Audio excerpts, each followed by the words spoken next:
Comentário de Apocalipse, o capítulo é o 13, a partir do versículo 11. Satanás usa a besta que emerge do mar como anticristo, e a besta que emerge do mar como o falso profeta. Uma representa a força física e poder bruto, pois ela emerge do mar da humanidade. A outra está para o engano, porque se apresenta como possuindo sagacidade intelectual e filosofia racional.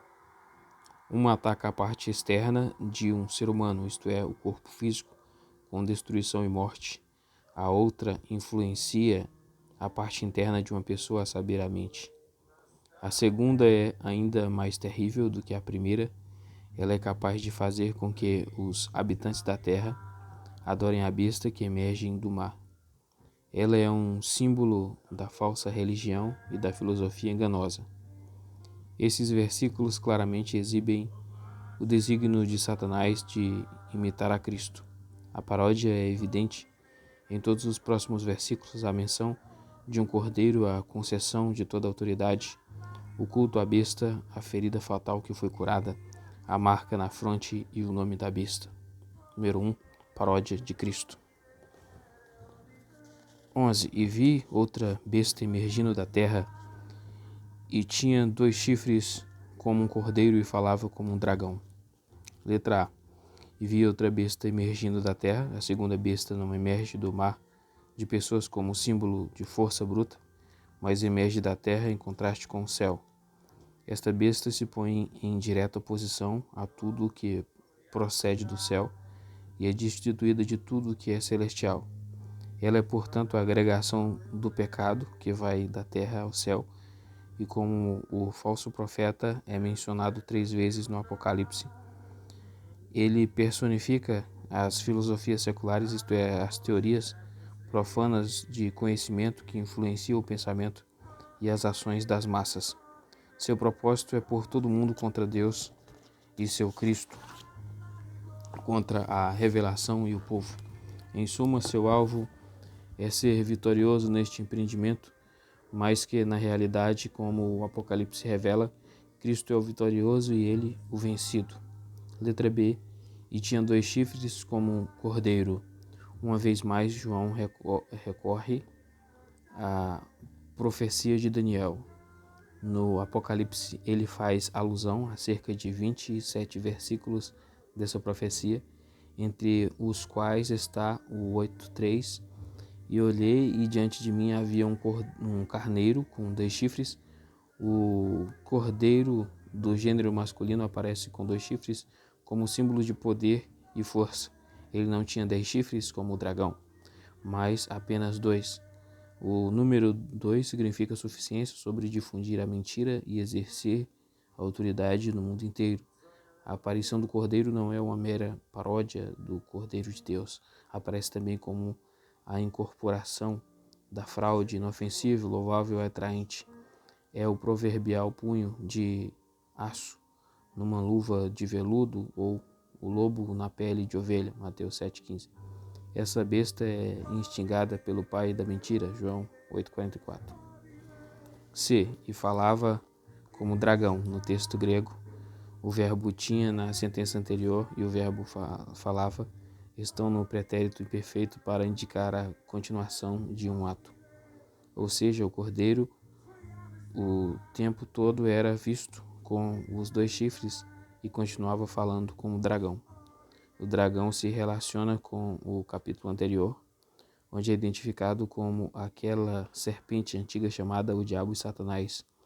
A palavra, pois, sugere que ele pôde falar enganosamente como a serpente que se dirigiu a Eva no paraíso. Gênesis 3:1. Versículo 12. E ela exerce toda a autoridade da primeira besta em sua presença e faz com que a terra e os que nela habitam adorem a primeira besta cuja ferida mortal foi curada. Letra A. E ela exerce toda a autoridade da primeira besta em sua presença. A besta do mar recebeu a autoridade delegada, a qual compartilha com a besta da terra. A primeira demonstra poder, a segunda apresenta propaganda. A segunda, porém, nunca deve ser subestimada, porquanto desfruta da mesma supremacia que a primeira besta, em cujo interesse trabalha. Essas duas forças anticristãs são unidas em seu empenho sob sublevar o governo de Cristo.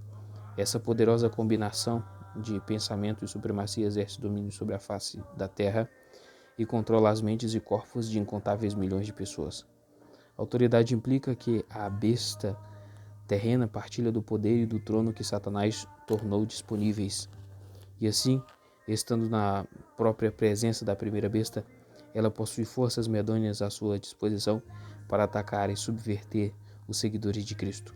Letra B. E faz com que a terra e os que nela habitam adorem a primeira besta.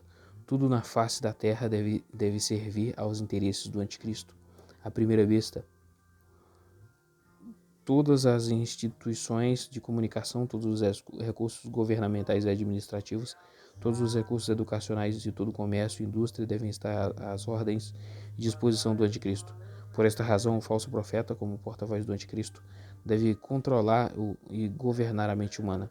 Tal proeza só pode ser concretizada quando os seres humanos renunciam seus primeiros compromissos de lealdade e adoram o anticristo.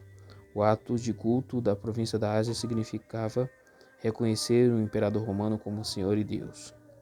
Quando os cristãos estavam no templo pagão e participavam de alimentos oferecidos a um ídolo, eram de fato participantes do culto dos demônios. 1 Coríntios 10, 20 e 21. O número de pessoas que através dos séculos se desviaram de Cristo para seguir os ídolos é uma prova definida da obra abominável da segunda besta. O anticristo quer que todas as pessoas o adorem e assim suplanta o culto devido a Cristo. Letra C. Cuja ferida mortal foi curada, associadas à sentença, a besta que fora ferida à espada e contudo sobreviveu. Essas palavras são uma paródia do sofrimento, morte e ressurreição de Jesus. O anticristo busca imitar a Cristo, aparentando feridas fatais e uma subsequente sobrevivência. Ele, porém, será lançado no lago de fogo, onde experimentará a segunda morte. Versículo 13.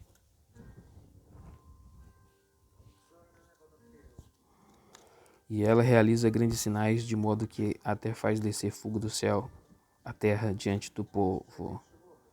O grande imitador realiza milagres comparáveis aos feitos por servos de Deus. Por exemplo, os sinais que Elias realizou foram de fato maravilhosos.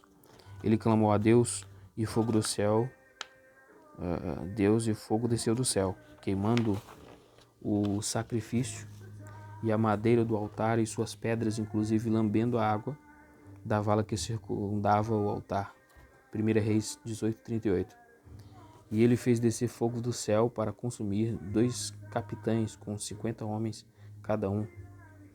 2 Reis 1:10 e Lucas 9:54. Paulo adverte seus leitores dizendo que a vinda do iníquo será em concordância com a obra que Satanás demonstrou em todos os gêneros de milagres, sinais e prodígios fraudulentos. 2 Tessalonicenses 2:9 e Mateus 24:24. Os 2 profetas a quem Deus envia para que apresentem seu testemunho ao mundo tinham o poder de lançar fogo de suas bocas para devorar os inimigos. O povo de Deus, contudo, deve ter a capacidade de discernir o verdadeiro profeta do falso. Deus instrui Moisés para que dissesse aos israelitas que rejeitassem o falso profeta que anuncia sinais miraculosos e prodígios com o propósito de cultuar outros deuses. Tal profeta deve ser morto. Deuteronômio 12:1-5. Os atos de efetuar falsos milagres e obstruir o povo de cultuar a Deus vão de mãos dadas. Com suas fraudes, os mágicos incitaram Faraó a endurecer seu coração e a não deixar que o povo partisse. Êxodo 7:11. Na ilha de Chipre, Elimas, o bruxo, tentou impedir o procônsul de adorar a Deus e seu Cristo. Atos 13:6-8. Os mágicos que realizaram a fraude de fazer o fogo descer do céu tentaram influenciar os cristãos do primeiro século a adorarem o imperador. À guisa de contraste, acompanhando a expansão do evangelho, Deus também testificou dele como sinais, prodígios e vários milagres bem como dons do Espírito Santo distribuídos segundo sua vontade. Hebreus 2:4. Daí os cristãos devem clara e criteriosamente distinguir entre os milagres genuínos e falsos e determinar se procedem de Deus ou do diabo. Versículo 14. E ela engana os habitantes da terra por causa desses sinais que lhe foi dado realizar na presença da besta.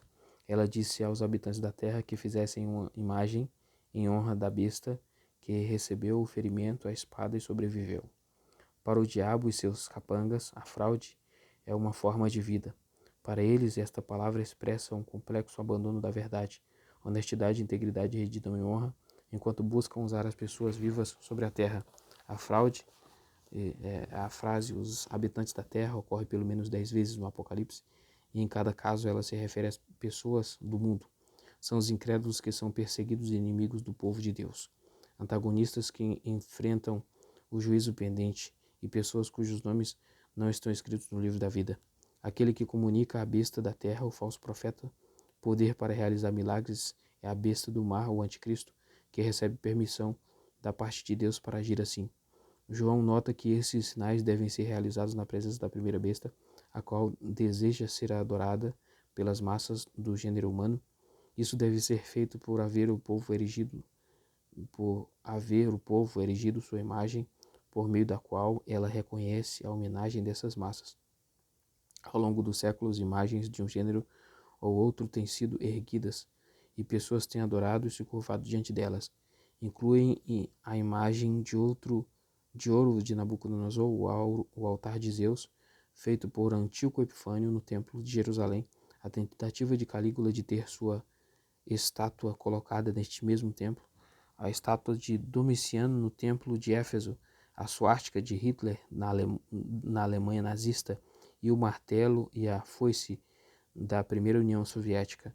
João reflete o contexto histórico e a cultura de sua época, na qual os cristãos se viram forçados a participar do culto ao imperador.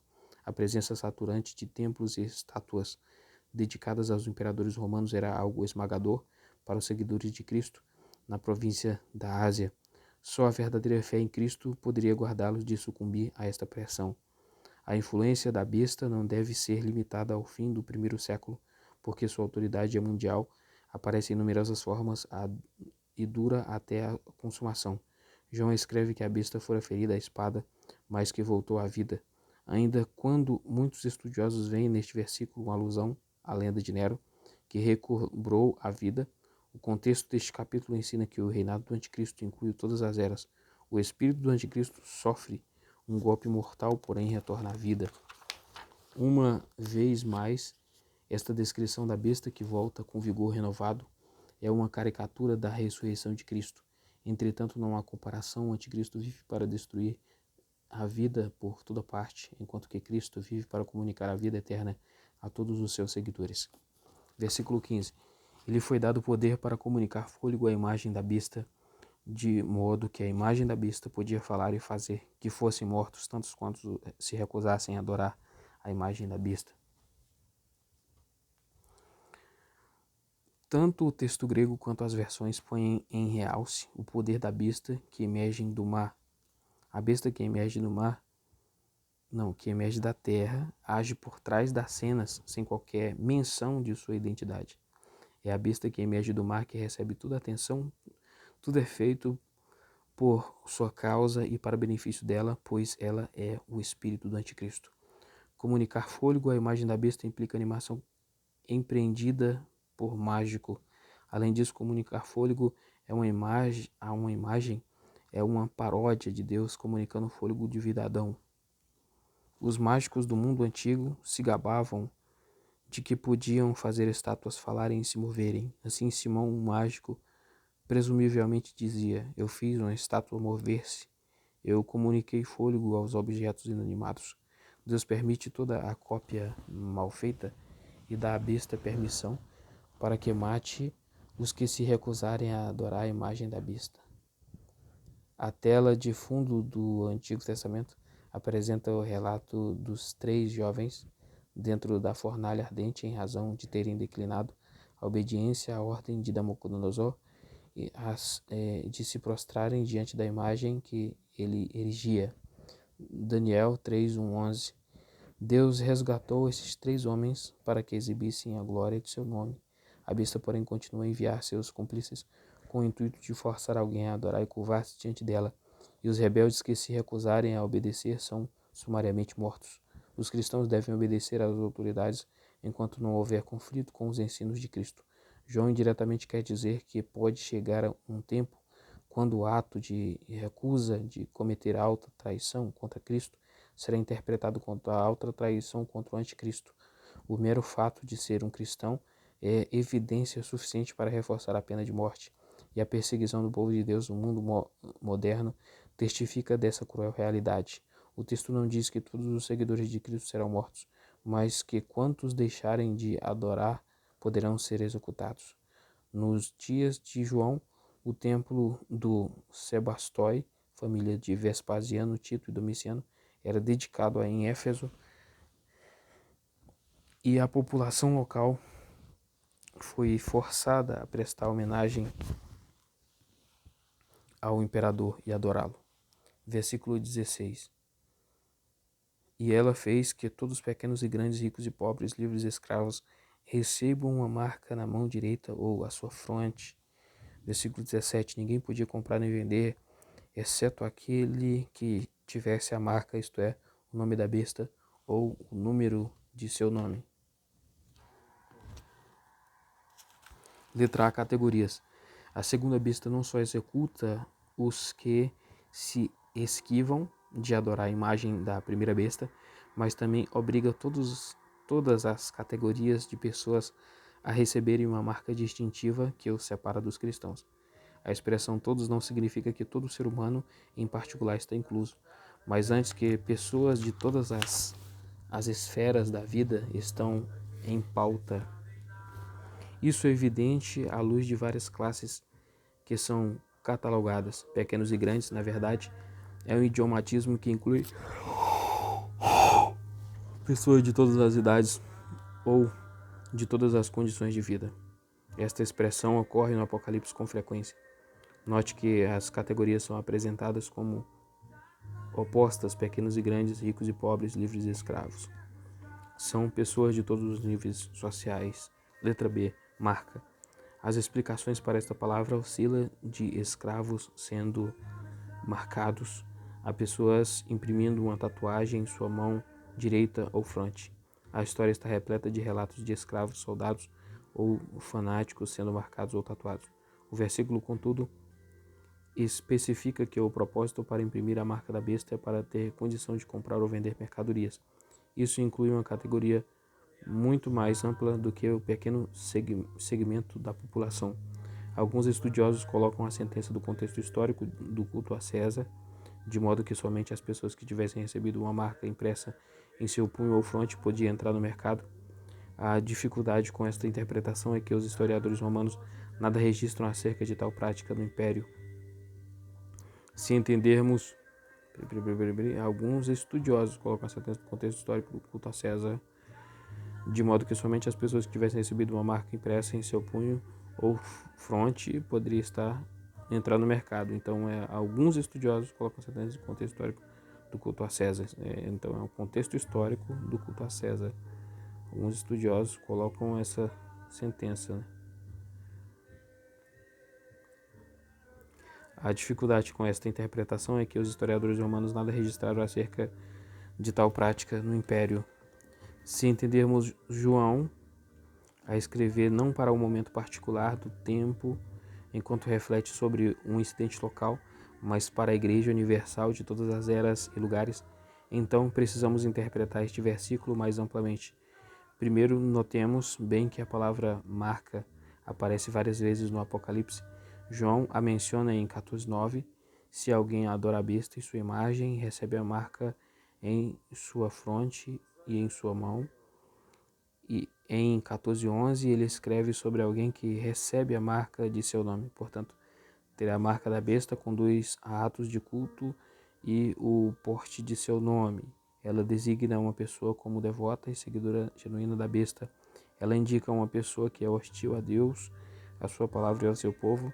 Ele ou ela porta a marca do anticristo na mão direita ou na fronte. Segundo, o símbolo da mão direita significa amizade e companheirismo. Gálatas 2:9 é um sinal de cooperação em uma causa comum, isto é, a oposição a Deus. A marca na fronte implica que tais pessoas são influenciadas pela mesma filosofia e padrões de pensamento. Em seu pensamento anticristão, glorificam a besta e seus empreendimentos e tentativas de destruir a obra de Cristo na terra. Como os devotos do anticristo portam a marca da besta em sua fronte ou mão direita, assim os servos de Deus já receberão o selo do Senhor e o nome de ambos, o Pai e o Cordeiro, em suas frontes. Se a marca do povo de Deus é invisível, ele dá referência 7.3 e 14.1. Se a marca no povo de Deus é invisível, interpreta as marcas nos incrédulos como sendo também invisíveis. E por último, receber a marca de fidelidade à besta é em si mesmo uma imitação do compromisso feito no batismo cristão. C. Comércio. A impossibilidade de comprar ou vender equivale ao boicote por meio do qual o suprimento de alimento é cortado e a fome bate à porta. Os primeiros recipientes do Apocalipse podiam relacionar-se a essas circunstâncias, pois muitos deles em Esmirna viviam em desprezível pobreza. Mas os boicotes não se têm confinado a certo lugar na história. São comuns e, em muitos casos, o povo de Deus passa a ser suas vítimas. A marca da besta significa o porte de seu nome e número. Versículo 18, aqui é a sabedoria. Aquele que tem em mente, calcule o número da besta, é o número de homem e seu número é 666. Letra A, sabedoria. A revelação de Deus, como é apresentada aqui, só pode ser entendida quando o leitor possui sabedoria recebida de cima, vinda do Espírito Santo. A sabedoria pertence ao Cordeiro de Deus, mas no Apocalipse o crente deve aplicar a sabedoria a essa revelação. Sabedoria não é um estudo de pesquisas científicas, mas a percepção de Deus que o crente recebe por estar em Cristo Jesus. 1 Coríntios 1:30. Duas vezes no Apocalipse, João evoca a sabedoria aqui, e 17:9, eis a mente que tem sabedoria. O contexto do último põe em evidência a besta do abismo e a série de 7 cabeças, 7 montes e 7 reis. Com respeito a estas duas passagens, as mentes iluminadas pelo Espírito Santo são capazes de entender seu significado com a sabedoria que Deus outorga. B. Número. Aquele que tem mente calcule o número da besta. As pessoas que têm a mente iluminada pelo Espírito Santo serão capazes de entender. Isso não significa que somente a pessoa intelectual é que tem a capacidade mental para interpretar essa passagem. Alguém com o auxílio do Espírito Santo prontamente perceberá seu significado em termos de Cristo versus Anticristo. Isso envolve calcular o número do Anticristo. O verbo calcular ocorre aqui e em Lucas 14:28. O construtor de uma torre deve antes calcular os custos, mas como é possível identificar a pessoa cujo nome e número devem ser calculados, tem se multiplicado as soluções a esta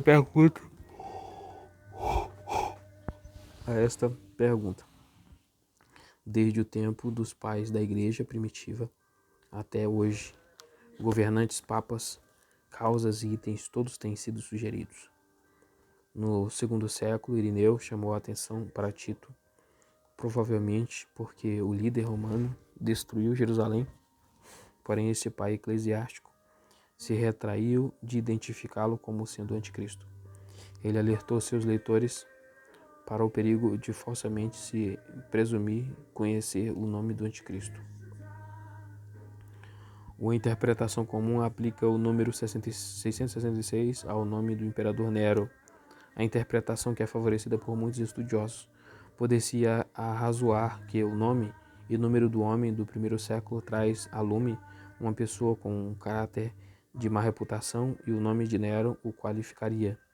Quando, porém, os leitores começaram a identificar Nero com o número desta passagem em particular, não há referência em parte alguma da história até 1830, quando estudiosos alemães propuseram seu nome. As dificuldades oriundas desta identificação são muitas. Primeiro, há o método de cobrir o número por meio de seu equivalente numérico. Por exemplo, letra A igual 1, B igual 2, C igual 3, J igual 10, Já igual 11, K igual 20, L igual 30, M igual 40 e N igual 50, etc. O nome Nero por si só não faz sentido em relação a 666, tendo que ser desdobrado em Nero César. Segundo, se a grafia do nome for em latim, grego, hebraico ou aramaico, a soma total difere. Aliás, se adotarmos a grafia hebraica, temos de incluir ou excluir as vogais? Se tomarmos somente as consoantes de Nero César em hebraico, chegamos ao número 616, mas adicionando a letra N ao nome latino Nero, grafando o Y, hebraico Yod, e o equivalente de I da grafia hebraica Kaisar, a forma grega do latim Kaisar. A soma é 666. O problema não está tanto na adição da letra N quanto na ausência da letra Y Yod ou Kis, que é Kaisar. O método vem a ser questionável quando as letras são adicionadas e omitidas para se chegar a um número desejado. E este cálculo se torna particularmente complicado quando consideramos que o nome de Nero César deve ser transliterado do latim para o grego e do grego para o hebraico. O Apocalipse, contudo, foi escrito para os cristãos de fala grega na província da Ásia.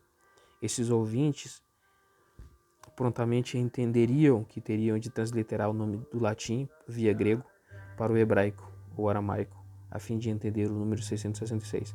Terceiro, se a identificação de Nero César em 666 não tiver uma base em evidência sólida oriunda dos pais da igreja primitiva, mas dos estudiosos do século XIX, então pode-se considerar os nomes adicionais de imperadores romanos, e outros imperadores têm sido sugeridos, cada um com títulos apropriados, inclusive Calígula, Vespasiano e Domiciano.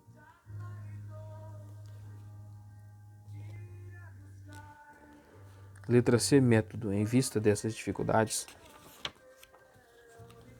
optei por uma abordagem diferente. João põe todo o capítulo na estrutura de simbolismo. Assim, o leitor pode esperar que o número no versículo 18 deve ser tomado também figuradamente. O número 7 significa completude, 6 incompletude. Satanás, o grande imitador, se empenha em chegar à soma total de 7, porém sempre fracassa e termina com 6. Deus cumpriu sua obra de criação em 6 dias. Gênesis 2:2. Ele ordenou que os israelitas marchassem ao redor de Jericó 7 vezes, com 7 sacerdotes tocando 7 trombetas no dia 7º. Josué 6:4.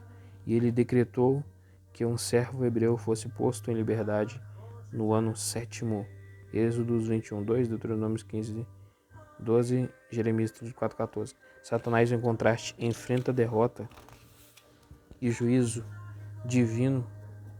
No Apocalipse, o número 6 aponta para o juízo. No final do 6º século, a 6ª trombeta e a 6ª taça, a obra de Satanás sempre resulta em fracasso. O número da besta é 666, isto é, fracasso sobre fracasso sobre fracasso. Ainda que o diabo tente eliminar todo o povo de Deus, desde a morte de Abel até nossos dias, ele nunca terá êxito. Neste conflito da Idade Áurea, quem administra é Deus e não Satanás. Concluindo, o número 666 pertence a Satanás e não a um indivíduo em particular que, porventura, a obra do diabo fez na história. Aí agora vem palavras, frases e construções gregas em 13, do 15 ao 18. Ina, segunda ocorrência. Alguns manuscritos omitem essa partícula, ela, porém, é necessária para o verbo apoktantosin no final da sentença. A partícula ean domina o subjuntivo proskunezosin. A sentença tem mais peso com os substantivos para expressar a probabilidade e uma medida de incerteza com respeito à sua mensagem. Versículo 16 é sozinho ao tois. Segundo Auristo, terceira pessoa do plural do subjuntivo, seguido do pronome, poderia ser interpretado reflexivamente, que deram a si mesmos uma marca. A ausência da preposição epi evoca o objeto indireto a eles e o infinitivo plural por causa da falta do sujeito. Assim, a frase pode ser interpretada como um passivo ser dado. Versículo 17 tem o cai. Alguns manuscritos principais omitem a conjunção para facilitar uma leitura suave. Isso é verdade se a sentença seguinte, ina, for dependente do verbo sozinho, mas não quando ela depende do poiei antecedente. Versículo 16. Versículo 18. Execonta ex. Alguns novos testamentos gregos grafam as letras gregas de 666.